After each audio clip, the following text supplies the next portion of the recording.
When you cover campaign stops, you start seeing the same things. The handshakes, the selfies, the babies. This is the ultimate baby meets politician moment. And you start hearing the same phrases. Phrases like this: our allies do not trust us and our enemies do not fear us.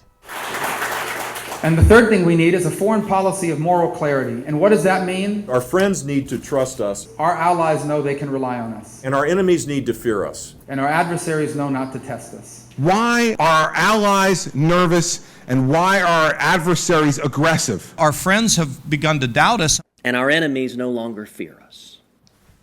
Statements are very similar among the candidates. There's not great differences.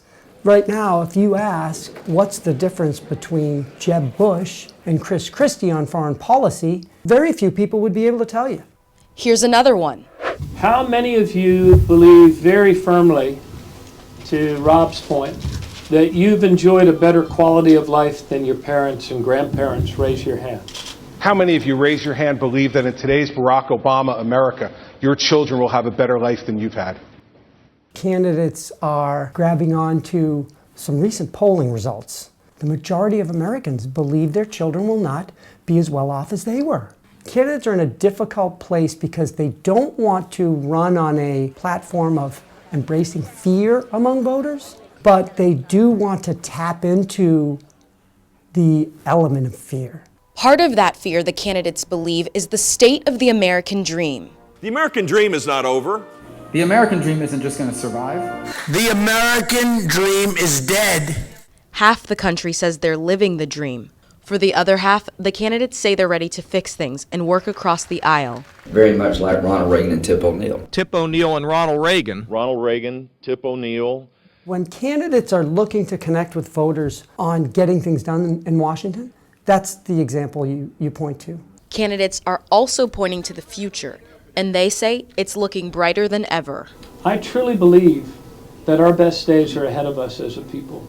I believe we're on the verge of the greatest time to be alive. And America won't just be great, it'll be greater than it's ever been. So are the candidates copying a phrase or two? If a candidate feels like this other candidate had success with it, then they'll copy it for sure. There's one candidate who's not using many of these phrases. Hillary Clinton, who's obviously the 800-pound gorilla in the Democratic primary. Because of her role in the Obama administration, she can't criticize like the competition. Very tough spot. She will find some select opportunities to distance herself from Obama, but overall, she'll be openly discussing her successes in the Obama administration. For the others, how do you stand out? You either show your differences with your personality or you show it with specific policy statements and speeches. Well, we all know whose personality stands out the most. Trust me, I know. Dennehy says most of those detailed policy plans will be unveiled later in the race. Until then, for the Boston Herald, Prisca Pointdujour.